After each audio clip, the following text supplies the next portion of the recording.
Welcome back to Healing Oaths. This is Brielle, and I'm here to do an unboxing of another tarot that I had been kind of wanting to get, and then I finally got it. So I have the African American Tarot here. I took off the outer box so I don't have to be fighting with that for you because I still have these nails on. So I'm trying to get the wear out of them and then see if maybe after that, I don't know.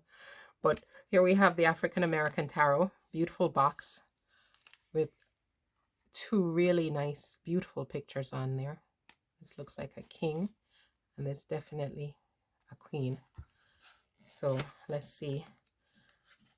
This is by Lo Scarabeo, this particular deck. And let me go ahead and open up our little sword here from my little Buddha friend and carefully open our deck. If anybody has this deck, give me a comment and just let me know how it works for you, what energy you feel off of the deck, because I know there's some decks that really feel great. You have a lot of energy off this deck. This deck, as you can see, I'm just unboxing, opening it up now. I haven't worked with it. I really am attracted to it, attracted to the artwork, attracted to the colors, attracted to the theme of the deck. So here we go. We see the African American Tarot. Beautiful, beautiful pictures here. We have the Guidebook, and this kind of reminds me of the Afro-Brazilian Tarot that I have, that I use on a daily basis with one of my favorite decks. This has the same type of guidebook in it, but here we have a bit of a difference in the descriptions, the way the descriptions are in the deck, which is great. Always great variety. As they say, variety is the spice of life. And we have several different languages within the book. And within this book, we also have information about the different gods. So the different actual cards. So instead of them saying like the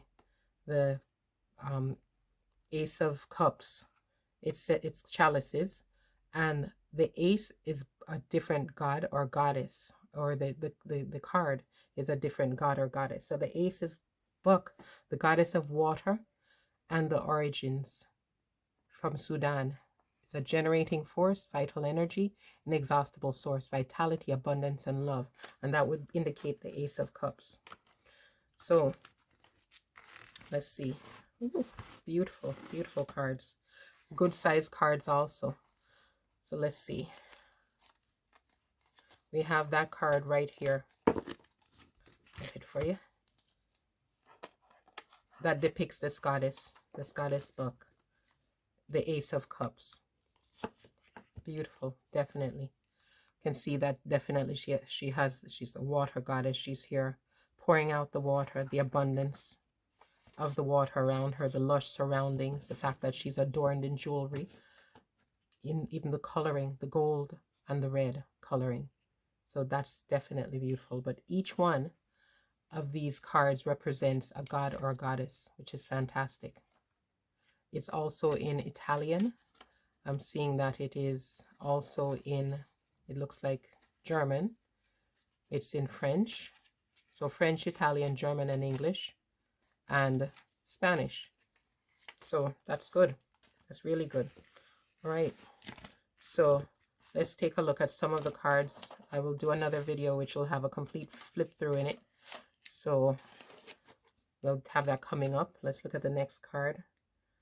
Oh, we got, again, the Ace of Cups. Oh, the backs of the cards. Okay, so this is like almost kind of like a zebra print on the back of the card in a way. Or maybe wood, but definitely an interesting print. Oh, this is an interesting card. So that card is, let's see what they're calling that suit. It looks like it may be the one that is supposed to be attributed to Pentacles. So let's see what is called here. So we see Pentacles. It's actual Pentacles here. And this is the Five of Pentacles. And this indicates the demon man-eater of the desert. So southwestern Africa.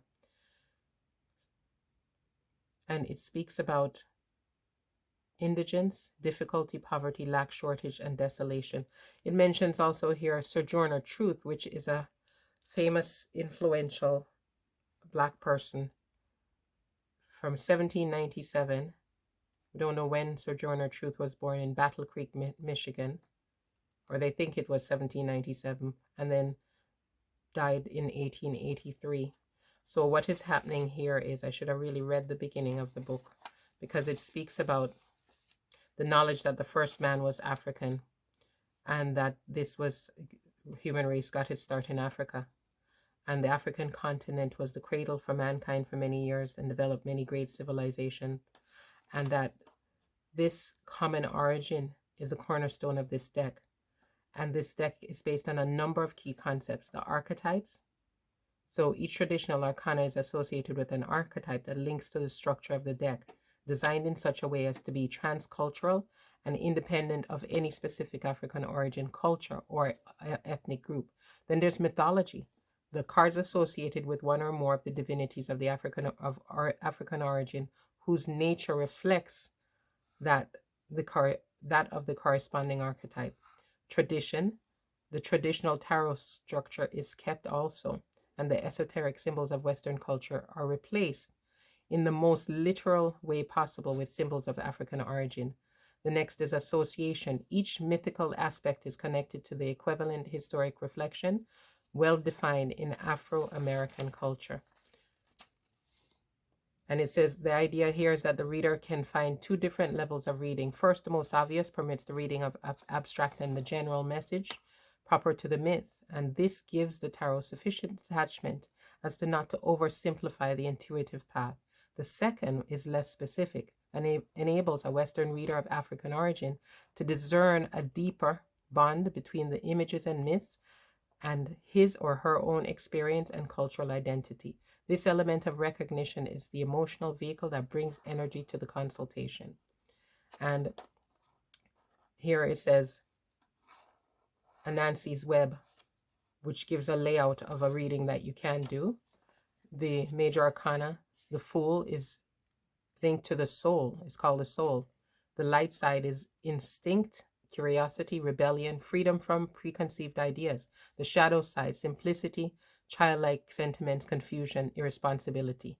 The magician is linked to the first man, and it gives a name here, which is a very long name. I might not be able to pronounce, from Madagascar. And it speaks again, the light side, the shadow side. The high priestess here is reason and language. It's very, very interesting. Really great concept, and very interesting because it allows you to not only use your intuition to bring forth the information you'd like to for yourself or your querent, but also it gives history, it gives mythology, it gives the ability to learn, to explore further when it does speak of historical figures, about also the origin of mankind, not just African culture, but of all cultures. So it really is a very, very well put together deck that is just a lot to explore here. And I have had it a couple of months, haven't worked with it yet, but I certainly will be, and reading the guidebook more. I didn't start in the beginning of the guidebook because I guess I thought it would be similar to my Afro-Brazilian guidebook that I'm familiar with already, but it is not. This deck has its own feeling, its own essence, and I'm really, really pleased to see it. So again, that was just showing you a few more of the images from the African American Tarot, the African American Tarot by Los Scarabeo, and it is a great deck. You should check it out. And also check out my description box for my Kickstarter for the Ancestor Altar Oracle that's going on now, as well as all the other offerings I have. And have a beautiful day filled with health, love, happiness, peace, and prosperity. Bye-bye.